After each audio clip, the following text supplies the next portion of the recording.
Hello guys what's up, this is Amit Mahajan. I hope that you are doing absolutely well. So दोस्तों, आज हम लोग करेंगे detailed revision of GST returns. और ये जो जीएसटी रिटर्न्स है, ये बहुत सिंपल चैप्टर है। एंड तुम लोगों को ये लेक्चर देखने के बाद पूरा का पूरा तुम लोगों को रिवाइज किया, तुम समझ ही जाएगा, सब कुछ रिकलेक्ट हो जाएगा। That is my guarantee. अच्छे से देखना, थोड़ा सा स्पीड कम करके देखना, सो दैट तुम लोगों को रिटेन भी अच्छे से हो जाएगा। दोस्तों, स्टार्ट करने के पहले छोटी सी चीज बताना चाहता हूँ कि हम लोग ने पहले बहुत सारे रिवीजन लेक्चर्स ऑलरेडी डाल दिए हैं अपने यूट्यूब चैनल पे। तो यूट्यूब चैनल के कोर्सेस में जाना और you can check the revision lectures. I am sure all the revision lectures will be super helpful for you guys. ये नोट्स मेरे टेलीग्राम ग्रुप के ऊपर मिल जाएंगे, और मेरा जो टेलीग्राम ग्रुप का लिंक है वो मेरे डिस्क्रिप्शन बॉक्स के अंदर डाल दिया, तो प्लीज एक बार देख लेना। और अगर इस चैनल पे नए रहोगे तो प्लीज एक छोटा सा सब्सक्राइब बटन दबा देना, लाइक बटन पे दबा देना as appreciation. And in that case, अगर तुम लोगों को लेक्चर अच्छा लगता है, then in that case after the end of the video if you can put a short comment in the comment section, that be really really very helpful. Start करते हैं GST returns. GST returns very simple chapter. सबसे पहले हम लोग GSTR 1 से start करते हैं। GSTR 1 में बोला है कि जो भी मैं आउटवर्ड सप्लाई करता हूं, क्या करता हूं? Outward supply. Then in that case मुझे जीएसटीआर 1 फाइल करना पड़ता है। और ये जो जीएसटीआर 1 होता है, जिसके अंदर सिर्फ और सिर्फ आउटवर्ड सप्लाई का ही इंफॉर्मेशन रहेगा, there will be no information about inward supply. Right? और इसके वजह से हम लोग कभी भी जीएसटीआर 1 को रिटर्न नहीं बोलते, हम लोग हमेशा जीएसटीआर 1 को स्टेटमेंट ऑफ आउटवर्ड सप्लाईज बोलते हैं। तो प्लीज याद रखना, कभी भी तुम लोग एग्जाम के अंदर जीएसटीआर 1 का रेफरेंस दोगे, don't write return under GSTR 1, always say statement of outward supplies. ये छोटी सी चीज तुम लोग याद रखना। नाउ सबसे पहली चीज, involves outward supplies only, number one. Number two, अगर मैंने फ्रीक्वेंसी का बात किया तो फ्रीक्वेंसी विल बी मंथली, तुम लोगों को मंथली फाइल करना पड़ता है। And there is one more scheme, जो क्यूआरएमपी स्कीम है, जो इसके अंदर मैं कवर नहीं करने वाला हूं ये रिवीजन लेक्चर के अंदर। क्यूआरएमपी का अलग से रिवीजन लेक्चर है। सो फ्रीक्वेंसी मंथली होगा, और अगर तुम लोग क्यूआरएमपी स्कीम में जाते रहोगे, then in that case quarterly basis पे तुम्हारा रिटर्न फाइल करना होगा। परफेक्ट एकदम। चलो sir, what is the due date? मैं वापस बोल रहा हूं, मैं क्यूआरएमपी का बात नहीं कर रहा हूं, मैं मंथली का बात कर रहा हूं। जो मंथली जीएसटीआर 1 फाइल करते हैं उसके बारे में। जो भी मंथली जीएसटीआर 1 फाइल करते हैं, उनको 11th day of the next month तक हम लोगों को जीएसटीआर 1 फाइल करना पड़ता है।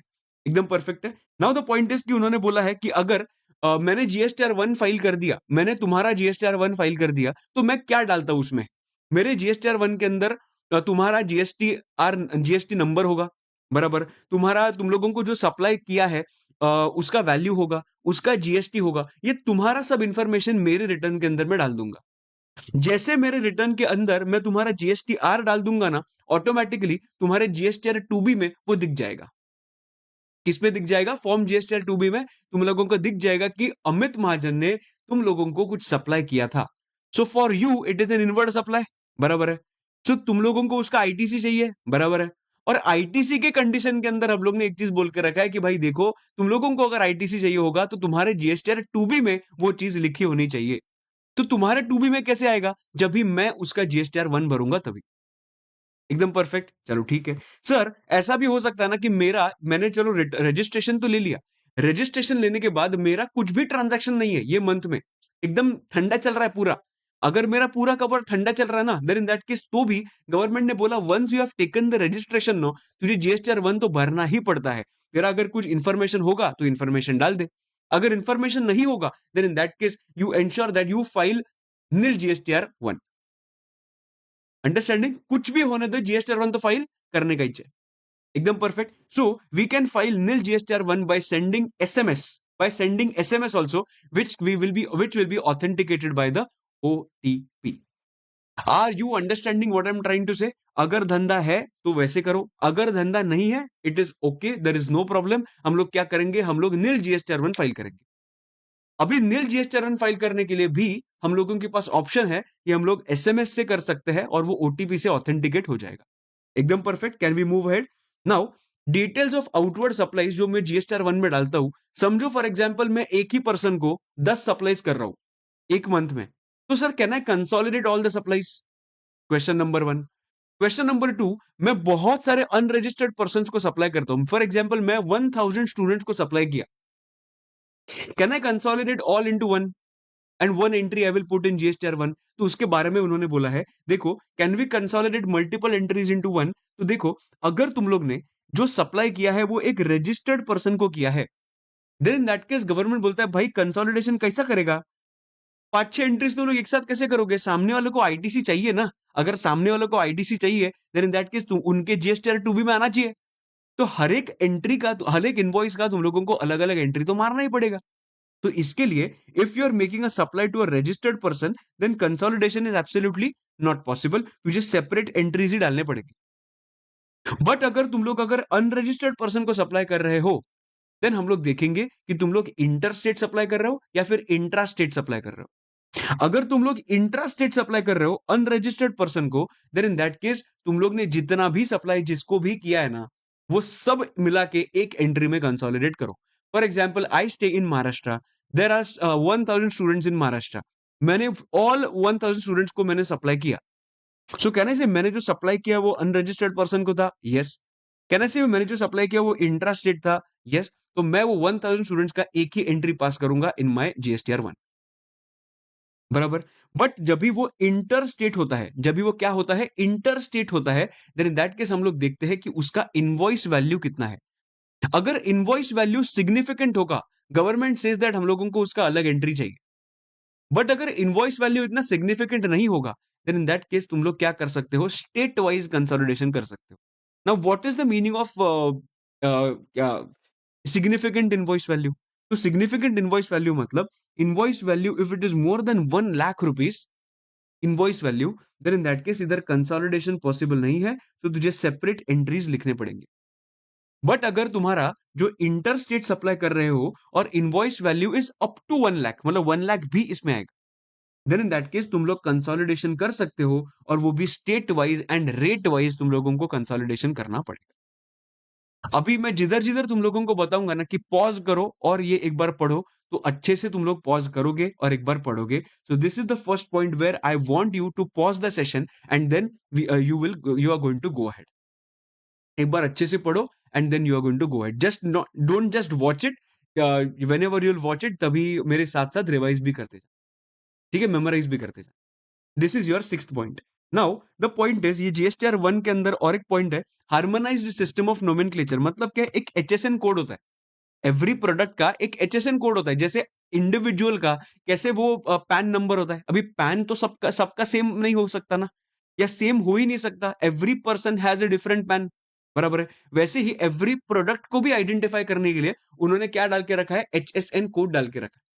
तो उन्होंने बोला कि जितना बड़ा एचएसएन कोड, उतना ज्यादा हम लोग क्या करेंगे, उसको स्पेसिफाई करेंगे। इसका मतलब क्या, ये देखो, अगर फॉर एग्जाम्पल 1 2 3 4 का बात किया, तो मुझे समझता है कि this is an electronic item. But अगर मैंने 5 6 भी लिख दिया, तो मुझे समझता है कि वो इलेक्ट्रॉनिक आइटम तो है, पर वो लोग कैमरा के बारे में बात कर रहे हैं 5 6 में। 5 7 is for example mobile phone. So वही बोल रहा हूँ कि जितना तुम लोग ज्यादा तुम लोग एलैबोरेट करोगे वो एचएसएन कोड को, उतना ही उतना ही ओके, जितना बड़ा नंबर होगा उतना ही एलैबोरेटिव उसका डिस्क्रिप्शन होगा, ये मुझे बोलना था। ठीक है, अंडरस्टैंडिंग। तो उन्होंने बोला कि भाई एचएसएन कोड तुम लोगों को 4 डिजिट लिखना है कि 6 डिजिट लिखना है, इसके लिए हम लोग देखेंगे तुम्हारा एग्रीगेट टर्नओवर और एनुअल टर्नओवर। अगर तुम्हारा annual turnover in the preceding financial year, अगर तुम्हारा annual turnover in the preceding financial year is up to 5 crore, is up to 5 crore, then in that case तुम लोगों को 4 डिजिट एचएसएन ही चाहिए, 6 डिजिट की जरूरत नहीं। बट अगर तुम्हारा जो एनुअल टर्नओवर है, if it is more than 5 crore, equal to नहीं है, more than 5 crore, then in that case समझ जाना एक बार कि तुम लोगों को 6 डिजिट एचएसएन कोड लगेगा। वापस बोल रहा हूं, अगर तुम्हारा annual turnover is in the last financial year, if it is up to 5 crore, then in that case तुम लोगों को 4 डिजिट चाहिए, और अगर मोर देन 5 करोड़ होगा, देन 6 डिजिट चाहिए। मैं मस्त चीज बोलता हूं, और एक चीज, अप टू 5 करोड़ अगर होगा, तो हम लोग देखेंगे दोस्त कि वो बी टू बी सप्लाई है या बी टू सी है। अगर ये बी टू बी होगा, तो 4 डिजिट मैंडेटरी बेसिस पे लिखना पड़ेगा। But if it is B to C, then 4 digit जो लिखना पड़ेगा, it is absolutely what, optional. एकदम बराबर, no problem. But more than 5 crore का जब भी मेरा एनुअल टर्नओवर जाता है, तभी 6 digit it becomes mandatory, be it B to B और be it B to C. एकदम परफेक्ट, एवरीबडी क्लियर, सही है। नाउ और एक पॉइंट आता है रेक्टिफिकेशन ऑफ एरर्स करके। नाउ रेक्टिफिकेशन ऑफ एरर्स मतलब मैंने जीएसटीआर 1 फाइल किया, जीएसटीआर 1 फाइल करने का मुझे याद आ, अरे बाबा, मैंने तो कुछ इन्फॉर्मेशन, कुछ चीजें डाली नहीं मैंने अंदर। तो मैं वही रिटर्न क्या कर सकता हूं, रेक्टिफाई कर सकता हूं। देखो, इनकम टैक्स एक्ट के अंदर भी तुम लोग ने एक सेक्शन देखा होगा, रिटर्न फाइल करने के बाद 139(5) करके एक सेक्शन है, रिवाइज्ड रिटर्न। तो इनकम टैक्स में ओरिजिनल रिटर्न रिवाइज हो सकता है, इधर जीएसटी के अंदर ओरिजिनल रिटर्न रिवाइज नहीं होता है। वो क्या होता है मालूम है? समझो कि ये मंथ में मैंने रिटर्न फाइल किया, समझो मार्च मंथ चल रहा है, तो मार्च मंथ के अंदर हम लोग ने रिटर्न फाइल किया, ठीक है। मार्च मंथ का रिटर्न फाइल करने के बाद मुझे रियलाइज हुआ, से for example in the month of June, कि यार मैंने तो कुछ गड़बड़ किया। तो जून मंथ का जब भी मैं जीएसटीआर 1 भरूंगा ना, उसके अंदर एक अमेंडमेंट टेबल होगा। क्या होगा? Amendment table. तो वो अमेंडमेंट टेबल में मैं क्या करूंगा, मैं रेफरेंस दूंगा पहले के रिटर्न का, और मैं अमेंडमेंट टेबल के अंदर क्या करूंगा, वो चीज रेक्टिफाई करूंगा जो मैं मार्च मंथ में डालना चाहिए था। तो जब भी वो इंफॉर्मेशन डालूंगा तभी मुझे टैक्स तो पे करना पड़ेगा, बट अलॉन्ग विथ इंटरेस्ट पे करना पड़ेगा, बिकॉज जो ओरिजिनली जो वो एंट्री था वो कब का था, मार्च का था। तो कभी पे होना चाहिए था मार्च के रिटर्न में, पर अभी पे हो रहा है ना, इसकी वजह से विथ इंटरेस्ट में उसको पेमेंट करो। सो पॉइंट इज, तुम लोग रेक्टिफिकेशन कर सकते हो, तो मैंने कैसे कर सकते हो इसका छोटा सा तुम लोगों को जिस्ट बताया। Right. So, sir, is there any time limit to rectify the errors? Yes. The time limit is 30th November of the subsequent financial year or actual date of filing the annual return, whichever is early. 30th November of the subsequent financial year or actual date of filing the annual return, whichever is earlier. Understanding? ये actual date है, ये due date नहीं है, याद रखना। एकदम बराबर, perfect. तो ये रेक्टिफिकेशन का भी बात हुआ। नाउ द पॉइंट इज, ठीक है, ये तो मैंने बात किया था। हाँ, tax payer opting for voluntary cancellation of GST IN has to file GSTR 1 for the active period. मतलब से for example today 7th of July, ठीक है, तो 7th ऑफ जुलाई को मैंने कैंसलेशन कर दिया, पर भाई 7th ऑफ जुलाई तक जितने रिटर्न होंगे ना, उतना तुझे भरना पड़ेगा, उसके बाद में भी मत भर, बट उधर तक तुझे क्या करना पड़ेगा, रिटर्न भरना पड़ेगा। सो this is all about your GSTR 1। Very simple, GSTR 1 में पहले याद रखो क्या है, वो आउटवर्ड सप्लाईज है। दूसरा चीज याद रखो उसका ड्यू डेट क्या है, 11th of the next month. तीसरा चीज याद रखो कि कंसोलिडेशन हो सकता है कि इंटर हो, सॉरी, रजिस्टर्ड पर्सन को दिया होगा तो नहीं हो सकता, अनरजिस्टर्ड पर्सन को दिया होगा तो दो parts, number one interstate, number two intrastate. If it is intrastate, then in that case, definitely it is possible. But if it is interstate and the invoice value is in excess of 1 lakh rupees, then in that case consolidation possible नहीं है, separate entries लगेंगे। But if the invoice value is up to 1 lakhs, then in that case तुझे state wise and rate wise consolidation करना पड़ेगा। बस इतना ही है। This is all about your GSTR 1। मैं जब जीएसटीआर 1 डालूंगा तुम्हारे जीएसटीआर 2B के अंदर वो आ जाएगा। उसके बाद जाते हैं जीएसटीआर 3B में। GSTR 3B is a return जिसके अंदर आउटवर्ड सप्लाई की बात होती है और इनवर्ड सप्लाई की भी बात होती है, और उसके अंदर कंप्यूटेशन की बात होती है। सो जीएसटीआर 3B के अंदर this is the summary of outward supply, summary of inward supply. तो जीएसटीआर 3B में जीएसटीआर 1 के हिसाब से जो भी आउटवर्ड सप्लाई पे टैक्स है वो दिखेगा, जो भी 2B में दिख रहा है वो हम लोग लेके आएंगे। So outward tax minus ITC, I will get the final answer of GST liability. और जीएसटीआर 3B फाइल करने के पहले मुझे क्या करना पड़ता है, पेमेंट करना पड़ता है, और पेमेंट करने के बाद मैं जीएसटीआर 3B फाइल कर सकता। एकदम बराबर। नाउ द क्वेश्चन कम्स कि सर मुझे एक बात बताओ कि जीएसटीआर 3B फाइल करने का ड्यू डेट क्या है। जीएसटीआर 3B फाइल करने का ड्यू डेट है 20th day of the subsequent month. 20th day of the subsequent month. GSTR 1 का क्या था, 11th day of the subsequent month. 2B का कुछ नहीं, वो तो दिख जाता है। 3B के अंदर 20th day of the subsequent month, और ये भी मुझे मंथली ही फाइल करना पड़ता है। Due date 20th day. Can we file nil GSTR 3B? Yes, because मुझे जैसे हम लोग ने जीएसटीआर 1 में देखा था कि अगर कुछ भी धंधा नहीं होगा, जैसे हम लोग जीएसटीआर 1 नील भरना पड़ता है, वैसे हम लोगों को जीएसटीआर 3B भी नील भरना पड़ता है through an SMS which will be authenticated by OTP. There is nothing else in GSTR 3B more than this. So three returns we saw.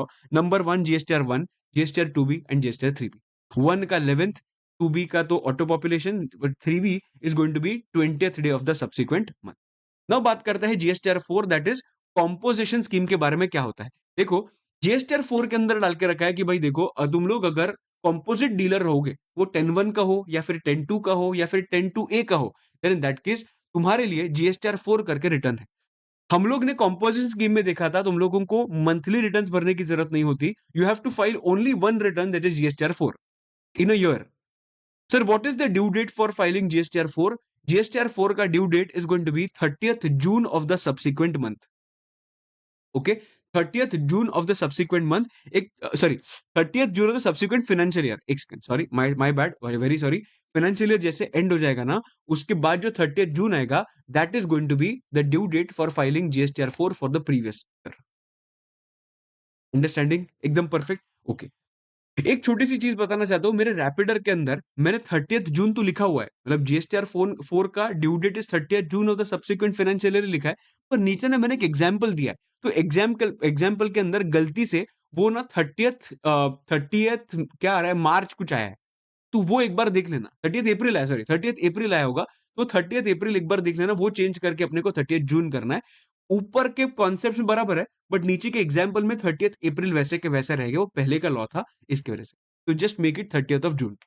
Perfect. Okay, तो हम लोगों को रिटर्न तो भरना पड़ता है annually, but they said that if you are opting for composition scheme, you have to pay the taxes on a quarterly basis. ठीक है, तुम लोग रिटर्न ईयरली एक बार भर दो जीएसटीआर 4 का, बट जो पेमेंट होगा वो पेमेंट तुम लोगों को क्वार्टरली करना पड़ेगा। रिटर्न एक ही बार भरो, क्वार्टरली पेमेंट करो 4 बार। तो सर अप्रैल में जून का due date for payment of tax क्या होगा? अप्रैल में जून हो गया, उसका नेक्स्ट मंथ कौन सा? जुलाई। सो 18th day of the month succeeding the quarter. ये इंग्लिश याद रखना, 18th day of the month succeeding the quarter. Quarter खत्म करो, उसके नेक्स्ट मंथ का 18th डे। सो पेमेंट जो है वो पेमेंट सीएमपी 08 के अंदर तुम लोगों को करना पड़ता है, वो भी क्वार्टरली। अंडरस्टैंडिंग इजी है, परफेक्ट है। तो जीएसटीआर 4 का due date 30th June of the subsequent financial year. Payment का due date is going to be 30th month of the succeeding quarter. बराबर। जीएसटीआर 4 एनुअली भरना पड़ता है, और जो पेमेंट जो होता है वो क्वार्टरली भरना पड़ता है अंडर सीएमपी 08। सुपर। नाउ एक छोटा सा पार्ट है जो आगे जाके भी हम लोग समझेंगे। Due date of return and due date of payment GSTR 3B के अंदर अगर देखा तो दोनों सेम है ना भाई, पेमेंट का भी ड्यू डेट सेम है और रिटर्न का भी ड्यू डेट सेम है। तो इसके वजह से 3B एंड 3B का due date of return and due date of payment is linked बोला जाता है उसको। क्या बोला जाता है? लिंक्ड, बिकॉज दोनों सेम है। जीएसटीआर 4 का it is not the same. हम लोग जब जीएसटीआर 5 पढ़ेंगे तभी वो भी समझेगा, वो भी सेम है। बट जीएसटीआर 4 का it is not the same, because return का due date is 30th June of the subsequent financial year, but अगर पेमेंट का डेट देखा, it is going to be what, 18th day of the month succeeding the quarter. So कहने से दोनों linked तो नहीं है, तो इसके लिए इधर हम लोग बोलेंगे under GSTR 4, under composition scheme, due date for filing the return and due date for making a payment is what, delinked. Perfect, सही है। ओके, तो और एक चीज है कि सर इसमें कंसोलिडेशन पॉसिबल है क्या? तो देखो, उन्होंने बोला कि अगर तुम लोग एक कॉम्पोजिट डीलर हो, तुम लोग इनवर्ड सप्लाई कर रहे हो, तो इनवॉइस वाइज डिटेल्स तुम लोगों को डालनी पड़ती है। बट अगर तुम लोग आउटवर्ड सप्लाई कर रहे हो, देन इन दैट केस तुम लोग क्या कर सकते हो? कंसोलिडेशन कर सकते हो। सो आउटवर्ड सप्लाई में कंसोलिडेशन पॉसिबल, इनवर्ड सप्लाई के अंदर कंसोलिडेशन नॉट पॉसिबल। एकदम मस्त, झकास। ओके, नाउ अभी एक पॉइंट है कि भैया एक बात बताओ ना, what if I opt out of the composition scheme? एक छोटा सा एग्जांपल लेते हैं हम। देखो, on 1/4/2024 I started my business, बराबर, और मैं कॉम्पोजिशन स्कीम के अंदर ही हूं। ठीक है, स्टार्टेड माय बिजनेस नहीं, मैंने पहले बिजनेस स्टार्ट किया, मेरे पास रजिस्ट्रेशन है और मैं कॉम्पोजिशन स्कीम के अंदर हूं। ठीक है, सो क्वार्टर नंबर 1 में मैं कॉम्पोजिट डीलर हूं। यस, तो मुझे बताओ, मुझे पेमेंट तो करना है क्वार्टर वाइज, बराबर। तो जैसे क्वार्टर खत्म हो जाएगा, अप्रैल में जून खत्म हो जाएगा, उसके नेक्स्ट मंथ का 18th ऑफ जुलाई के पहले मुझे क्वार्टर 1 का पेमेंट करना पड़ेगा। अभी क्वार्टर 2 कभी खत्म होगा? जुलाई, अगस्त एंड सितंबर, मतलब कहने से 30th सितंबर को खत्म होगा। यस, बट उसके ही पहले मेरा लिमिट क्रॉस हो गया, ऑन 7/7/24 मेरा लिमिट क्रॉस हो गया। सो हम लोग ने ऑलरेडी पढ़ा हुआ है कि अगर मेरा कॉम्पोजिशन स्कीम में हो और मेरा लिमिट क्रॉस होता है, then in that case I will be shifted to the regular scheme with immediate effect. So मेरा जो कॉम्पोजिशन स्कीम है ना, वो इधर से इधर तक ही है सिर्फ, बराबर, वो इधर से इधर तक ही है। अभी इधर से लेके मेरा रेगुलर स्कीम चालू हो जाएगा। Are you understanding? एकदम परफेक्ट है। नाउ द पॉइंट इज कि sir what about this period, because ये पीरियड का मैंने अब तक पेमेंट किया नहीं है, और ये पीरियड कॉम्पोजिशन स्कीम के अंदर आता है, और ये पीरियड जो है वो किधर आता है? रेगुलर स्कीम के अंदर आता है। तो सर ये पीरियड का ड्यू डेट क्या होगा for making a payment of tax. तो मैं बताऊं क्या, due dates will never change, मतलब वो पूरे पीरियड का हो या फिर वो इतने ही पीरियड का हो। What was the earlier due date for quarter number 2? June sorry July August September, ये क्वार्टर 2 है। सितंबर का next month is October, so 18th of October was the due date for filing for payment of taxes for quarter number 2, बराबर। तो इधर भी due date is going to remain the same for this period, it is going to be 18th of October 24, but it will not be for the entire period, it will be only for quarter number, बराबर। So due date will not change at all. Sir what about the due date of the for filing GSTR 4? GSTR 4 file करने का क्या due date होगा? क्या पहले क्या था? अगर 24-25 होगा तो मुझे बताओ ड्यू डेट क्या था? 30th June of 25, बराबर। ये भी इधर भी सेम रहेगा। सो 30th June of 25 के पहले ही मुझे इतने पीरियड का क्या करना पड़ेगा, रिटर्न फाइल करना। सही है सर, मजा आ गया। हम लोग अभी आगे बढ़ते हैं विद द नेक्स्ट पार्ट। देखो अभी तक हम लोग ने देखा GSTR 1 11th of the next month, GSTR 2 भी जो आ जाता है 1 फाइल करने के बाद रेसिपेंट के जीएसटीआर 2 में ऑटो पॉपुलेट होगा। जीएसटीआर 3 भी का अगर मैंने बात किया, then in that case it is going to be return, it is a summary return, और वो आउटवर्ड और इनवर्ड दोनों का बात करता है 20th day of the subsequent month. And GSTR 4 का हम लोग ने इधर बात किया, बराबर है। अभी जीएसटीआर 5 हम लोग नीचे बात करते हैं। GSTR 5 is for non resident taxable person, NRTP. अभी अच्छे से समझो क्या होता है इसमें। अगर मैंने फ्रीक्वेंसी बात किया तो एनआरटीपी के केस में फ्रीक्वेंसी होती है मंथली। अगर तुझे याद होगा रजिस्ट्रेशन चैप्टर के अंदर एक पॉइंट है कि एनआरटीपी को जो लाइसेंस मिलता है ना, that is only for a limited period of 90 days and which can be further extended by another 90 days। ठीक है, तो जितना लिमिटेड पीरियड का मिलता है तो गवर्नमेंट, अभी इसमें भी तुम लोग बोलोगे कि भाई हम लोगों को क्वार्टरली रिटर्न चाहिए, ऐसा नहीं होगा। तुझे रिटर्न मंथली ही भरना पड़ेगा, वो भी जीएसटीआर 5 के अंदर, बराबर। इसके लिए अगर तुम लोग जीएसटीआर 5 में रहोगे 1 एंड 3 भी भरने की जरूरत नहीं है। क्यों? बिकॉज इसके ही अंदर आपका आउटवर्ड सप्लाई और इनवर्ड सप्लाई दोनों का डिटेल्स रहेगा। ठीक है, अंडरस्टैंडिंग। एमसीक्यूज में I have seen questions on this. So what is the due date, वो बताएंगे भाई ड्यू डेट बताओ इसका। 2-2 मार्क के क्वेश्चंस आते हैं। सो अगर ड्यू डेट देखा, it is going to be 13 days after the end of the calendar month, मतलब कैलेंडर मंथ जैसे कंप्लीट होगा उधर से नेक्स्ट मंथ का 13th डे, और within 7 days after the last day of validity period of the registration। Sure कुछ नहीं समझा? मैं हूं ना इधर, काय को टेंशन लेता रे। Prettly wants to incorporate a business in India for 65 days। GST authorities has given the license from 1725 to 2925। इतना क्या दे दिया उन्होंने? लाइसेंस दे दिया, बराबर। तो कितने मंथ्स इसमें आते हैं? जुलाई मंथ आएगा, अगस्त मंथ आएगा, और सितंबर के 2 दिन भी आएंगे। तो मुझे 3 रिटर्न्स भरने पड़ेंगे। द क्वेश्चन इज जुलाई मंथ का ड्यू डेट क्या होगा? इधर देखो, जुलाई मंथ का due date is 13 days after the end of the calendar month, मतलब जुलाई कंप्लीट होने के बाद जो नेक्स्ट मंथ आएगा मतलब अगस्त, तो 13th of August, और with in 7 days after the last day of the validity period of registration. मुझे बताओ वैलिडिटी पीरियड कभी एंड हो रहा है? 2/9/25। उधर से 7 days कभी होते हैं? 9/9/25। तो जुलाई मंथ का due date is going to be 13th of August और 9th of September, whichever is earlier, which is going to be 13th of August।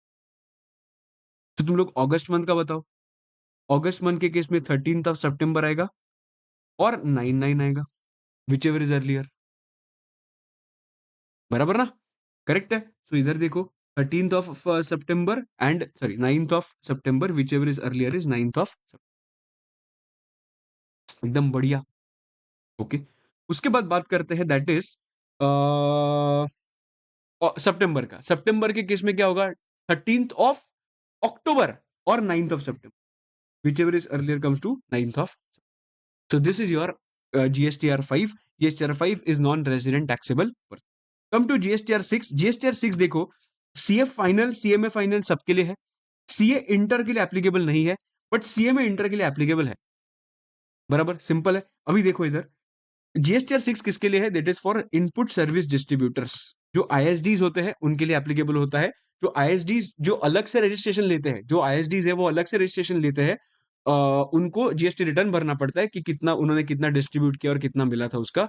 वो जो रिटर्न है वो 13th day of the next month भरना पड़ता है। ये मंथ का मंथली भरना पड़ता है और 13th day of the next month. ठीक है, so 13th day of the month following the relevant tax period. Okay done. So अभी तक क्या क्या देखा हम लोग ने? जीएसटीआर 1 देखा 11th day of the subsequent month, GSTR 2 भी देखा that is auto population, GSTR 3 भी देखा that is 20th day of the next month, monthly होता है, जीएसटीआर 4 होता है एनुअली बट उसका जो पेमेंट होता है वो क्वार्टरली होता है।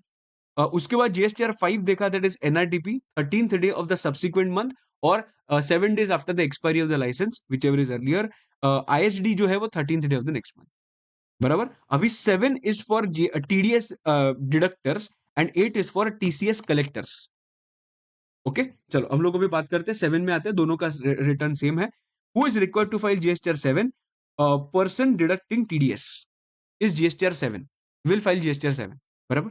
इसका फ्रीक्वेंसी क्या है वो दोस्त? इसका फ्रीक्वेंसी है मंथली। तुम लोगों को मंथली जीएसटीआर 7 भरना पड़ता है and even though there is no transaction still you will have to file GSTR 7। ठीक है, नील जीएसटीआर 7 बेसिक। ठीक है सर, ड्यू डेट क्या है? ड्यू डेट दोनों का सेम है as I said. The due date is going to be 10th day of the subsequent month. Okay, GSTR 8 भी सेम है। Who is required to file GSTR 8? Person collecting TCS, frequency will be monthly and due date is going to be 10th day of the subsequent। so दोनों का due date is going to be the same। GSTR 7 is for TDS deductors, GSTR 8 is for TCS collectors। GSTR 7 के अंदर और एक point है कि even though there is no transaction during the month still you will have to file GSTR 7। Perfect है। आ जाओ first return पे। First return is not a return, first return is the return which you are filing for the first time. Understanding? इसका एक छोटा example लेते हैं। मैंने बिजनेस स्टार्ट किया 1/4/24 को, मेरा 20 lakhs चल रहा था। ठीक है, 20 lakhs क्रॉस हुआ नहीं था। माई 20 lakhs गॉट एक्सीडेड ऑन 1/7/2024। बराबर, 1/7/24 को मेरा 20 lakhs क्रॉस हो गया। अभी अगर मेरा 1/7/24 को 20 लाख क्रॉस हो गया, I will apply for the registration everybody. Yes, मैंने अप्लाई कर दिया और मेरे पास जीएसटी का नंबर आते आते 3824 हो गया। सो मतलब मुझे सर्टिफिकेट कभी मिला? 3824 को मिला, बट मेरा इफेक्टिव डेट ऑफ रजिस्ट्रेशन था 1/7/24। बिकॉज गवर्नमेंट बोलता है कि अगर तुम लोग ने ये क्रॉस होने के बाद विद इन 30 days एप्लीकेशन कर दिया, देन इन दैट केस तुम लोगों का रजिस्ट्रेशन इफेक्टिव हो जाएगा जो दिन से तुम लोगों का लिमिट क्रॉस हुआ है। तो आइडियली मैंने ये दिन से मैंने जीएसटी चार्ज करना चाहिए। बराबर। पर मेरे पास नंबर कभी आ रहा है 3824 के बाद, 3824 को। सो द क्वेश्चन कम्स कि सर इसके अंदर जो मैं सप्लाईज करूंगा उसके अंदर जीएसटी तो चार्ज करूंगा, बट मैं टैक्स इनवॉइस कैसे रेज करूं? बिकॉज ऊपर तो मैं टैक्स नंबर डाल ही नहीं सकता, तो मैं कैसे रेज करूंगा? तो इसके लिए उन्होंने बोला जो दिन से you become liable till the time you are, from the time you become liable till the time you get the registration certificate, इधर से लेके इधर तक जो भी तुम लोग ने सप्लाई किया, for example there are 10 supplies, उसके लिए तुम लोग टेम्पररी इनवॉइस रेज करोगे। क्या करोगे? टेम्पररी इनवॉइस रेज करोगे। बराबर। And once you get the registration certificate, ये जो लोगों को तूने टेम्पररी इनवॉइस दिया था ना, उनको तू पक्का इनवॉइस दे देगा। और पक्का इनवॉइस मतलब क्या? Revised tax invoice. क्या है? रिवाइज्ड टैक्स इनवॉइस देगा फॉर दोस 10 सप्लाईज। और वो जो रिवाइज टैक्स इनवॉइस होगा, this has to be given within 1 month from the date on which I received the registration certificate। Please try to understand this is not 30 days, it is 1 month because it makes a lot of difference। 30 days नहीं है, 1 month। Understanding? तो ये temporary invoice का उनको कभी मिलेगा? Revise tax invoice within 1 month from the date on which you receive the registration certificate. Understanding everybody? तो मुझे बताओ कि मैं फर्स्ट रिटर्न कभी भरूंगा? फर्स्ट रिटर्न कभी भरूंगा? Whenever I will get the GST number. वो कभी मिला? अगस्त मंथ में मिला। बराबर है। अभी अगस्त मंथ में मिला, 2 दिन है ना, 30th डे और 31st डे, तो 2 दिन का मुझे रिटर्न भरना पड़ेगा। यस। नाउ उन्होंने बोला whenever you'll file the return for the first time, वो सिर्फ 2 दिन का मत भरो, from the date on which you were liable to pay GST, उधर से लेके 31st ऑगस्ट का भरो। So your first return will not only have that month's information, that can have multiple months information also, because that is your first return। और नहीं तो ये सबका कभी इंफॉर्मेशन जाएगा ही नहीं, ये सबका कभी सामने वाले को आईटीसी मिलेगा ही नहीं। तो इसके लिए रिटर्न के तो अंदर डालना पड़ेगा ना। इसके लिए उन्होंने बोला कि 30th day and 31st day of अगस्त, तो वो तो इन्फॉर्मेशन डालो ही, पर along with that you also put the information of 1/7/24 से लेके 29/8/24। ये भी इंफॉर्मेशन प्लीज तुम्हारे इसमें डाल देना। You clear with it? Perfect. This is your first return. Perfect है। अभी हम लोग बढ़ते हैं आगे with the last few parts, that is GSTR 9। Very simple, annual return, इसके अंदर अमेंडमेंट है।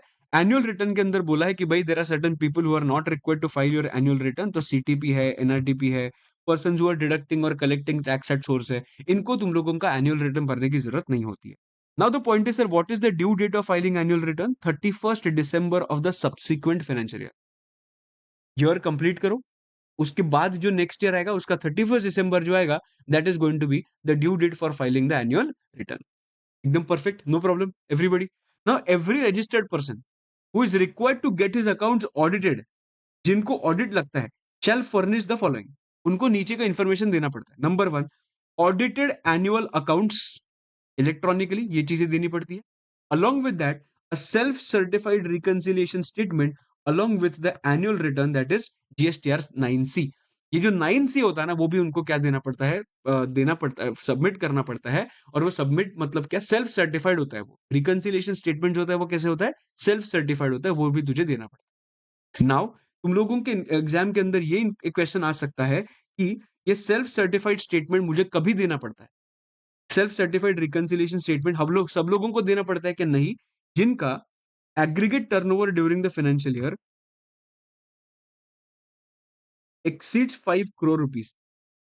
जब भी तुम्हारा एग्रीगेट टर्नओवर 5 करोड़ रुपए एक्सीड होगा ना, तभी तुम लोगों को क्या करना पड़ेगा, सेल्फ सर्टिफाइड रिकंसिलिएशन स्टेटमेंट देना पड़ेगा, अदरवाइज नॉट रिक्वायर्ड। और नीचे उन्होंने लिखा है कि भाई ये केसेस के अंदर तो सेल्फ सर्टिफाइड स्टेटमेंट तो चाहिए ही नहीं, कोई भी अमाउंट हो, CTP, NRTP, ISD, that is input service distributors, and person authorised to deduct or collect the tax at. ऊपर भी आएगा भाई, ऊपर भी आईएसडी नहीं आएगा।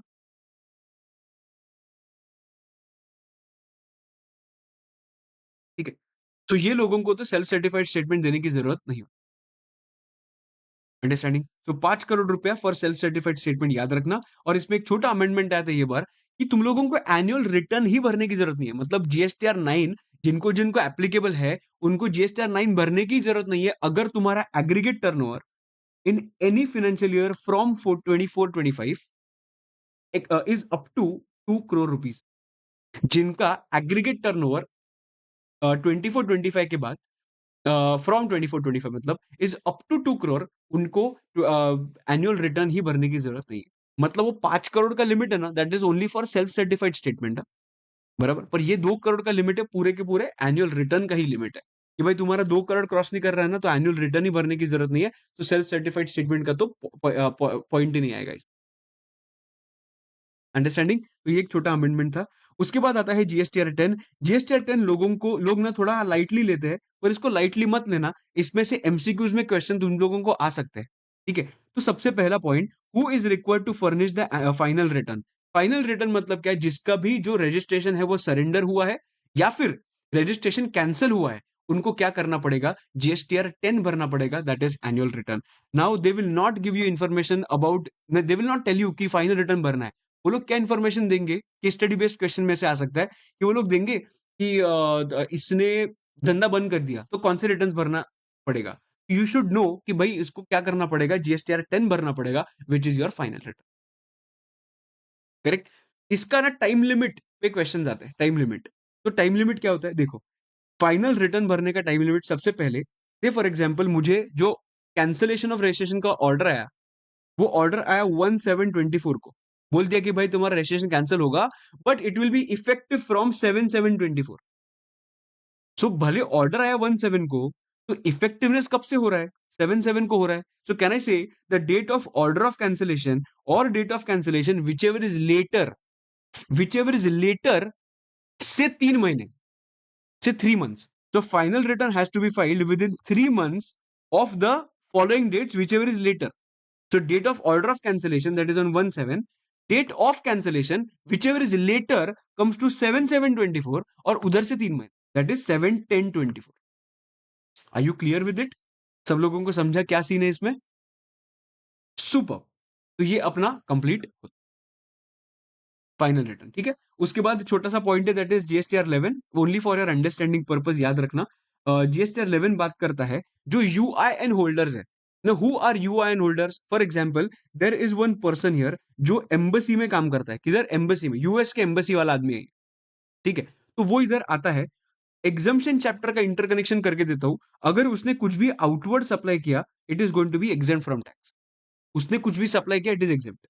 बट अगर उसको कौन सा सप्लाई हुआ, then in that case it is not exempt, it is taxable, मतलब जीएसटी लगेगा उस पर ना। जो भी जीएसटी लगेगा ना, government does not want these people to give GST, but they said एक काम करो, इनवर्ट सप्लाई पे तुम लोग वैल्यू प्लस जीएसटी जो दे रहे हो ना, ये जीएसटी का हम लोग तुझे क्या देंगे? रिफंड देंगे। ये क्या देंगे? रिफंड देंगे। इट इज नॉट एग्जेम्प्ट, पहले टैक्स हो रहा है, चार्ज हो रहा है, चार्ज होने का तो पे भी कर रहे हैं, और इसके बाद ये जो जीएसटी पे कर रहा है उसका उनको क्या मिलेगा? रिफंड मिलेगा। अभी रिफंड मांगने के लिए भी उनको गवर्नमेंट के पास जाना पड़ेगा ना, तो गवर्नमेंट के पास वो क्या बोल के रिफंड मांगेंगे? कुछ इन्फॉर्मेशन देना पड़ेगा, तो जीएसटीआर 11 के अंदर उनको देना पड़ेगा। So details of inward supplies by person having U, perfect है? Understanding this is your GSTR 11। I hope you are clear. अभी देर आर सर्टन पॉइंट्स जिसके वजह से तुम्हारा you the persons can be debarred from filing GSTR 1 and IFF, invoice furnishing facility, जो इसके है QRMP के। अभी कौन से सिचुएशंस में तुम्हारा रजिस्ट्रेशन तुम लोग डीबार हो सकते हो? नंबर वन, तुम लोग जीएसटीआर 1 ही फाइल नहीं कर सकते। Number one, you have not filed GSTR 1 for the previous tax period. तूने पहले का टैक्स पीरियड का अगर तूने रिटर्न फाइल नहीं किया, 1 फाइल नहीं किया, तो ये महीने का तू नहीं कर सकता। नंबर वन, तूने पिछले मंथ का तूने जीएसटीआर 3 भी फाइल नहीं किया, तो अभी तू जीएसटीआर 1 फाइल नहीं कर सकता।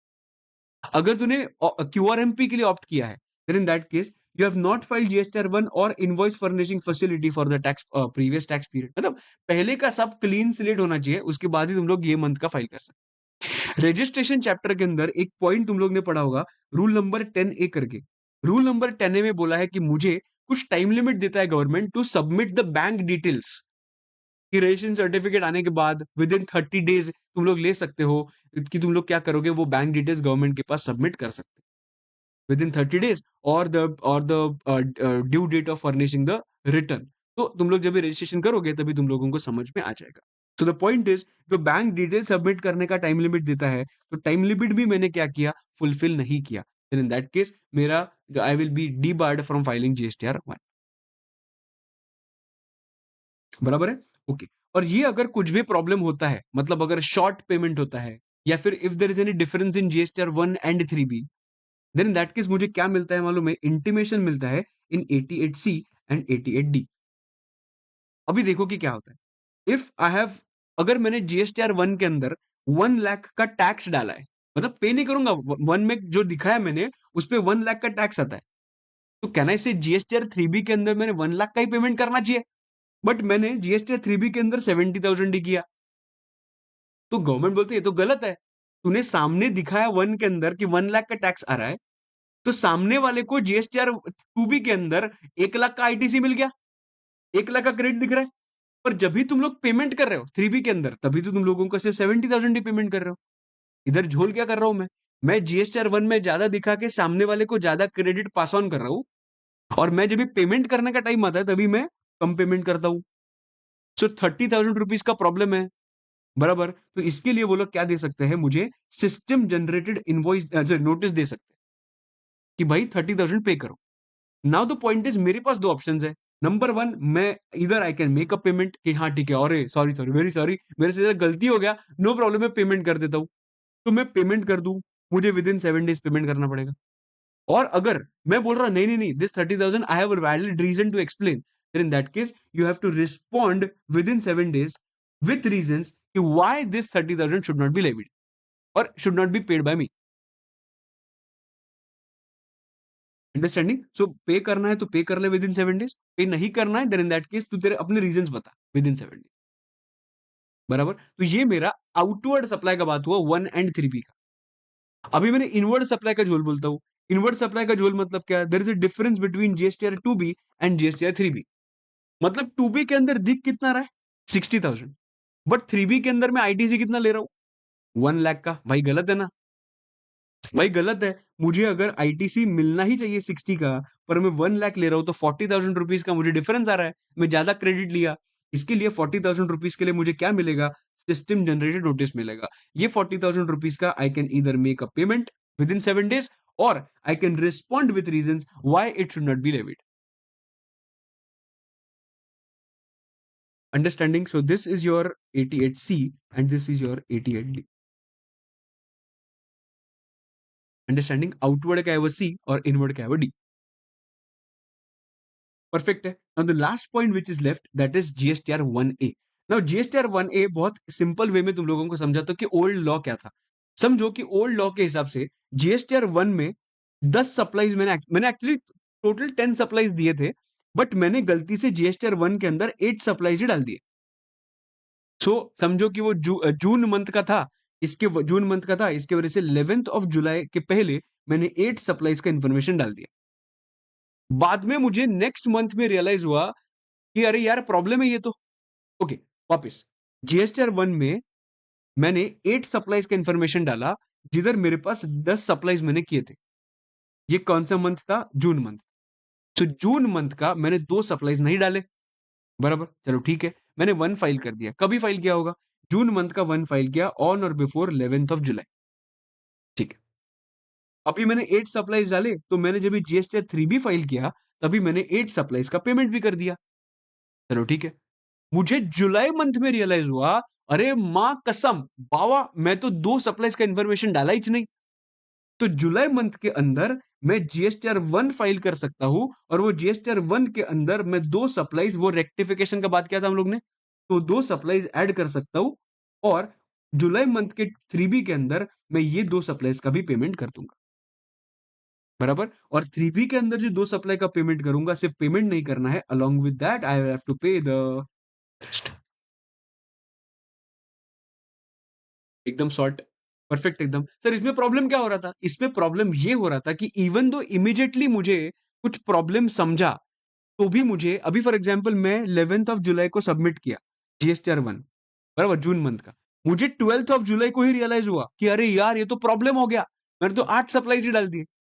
Then I can't revise it, I will have to rectify it. तो रेक्टिफाई मुझे नेक्स्ट मंथ का करना पड़ेगा, तो मैं जुलाई मंथ का जो रिटर्न है वो रेक्टिफाई करता हूं. इसके वजह से क्या हुआ? इसके वजह से मुझे पेमेंट तो मैंने कर दिया, पर उसके साथ मुझे इंटरेस्ट भी लगा. और ये जो इंटरेस्ट का कंपोनेंट है ना, ये इंटरेस्ट का कंपोनेंट भी मिटाने के लिए उन्होंने एक कॉन्सेप्ट इंट्रोड्यूस किया, दैट इज जीएसटीआर 1A, जिसके अंदर उन्होंने बोला कि तुम लोग ने जून मंथ का जीएसटीआर 1 जो फाइल किया था, उसमें तो 8 सप्लाईज डाल दिए थे. बराबर, तो तुम लोग, अगर तुम लोगों ने before you file your GSTR 3B, if you realise certain errors before you file your GSTR, मतलब once you file 1 and before you file GSTR 3B, in between जितना भी टाइम पीरियड है, तुम लोगों को रियलाइज होता है कि अरे बाबा, मैंने तो 2 सप्लाईज लिखे ही नहीं. तो पहले हम लोगों को जो नेक्स्ट मंथ तक वेट करना पड़ता था, अभी तुम लोगों को नेक्स्ट मंथ तक वेट करने की जरूरत नहीं है. तो क्या होगा मालूम है? ये 1A फाइल करूंगा और 1A के अंदर ये दोनों सप्लाईज का इंफॉर्मेशन डाल दूंगा.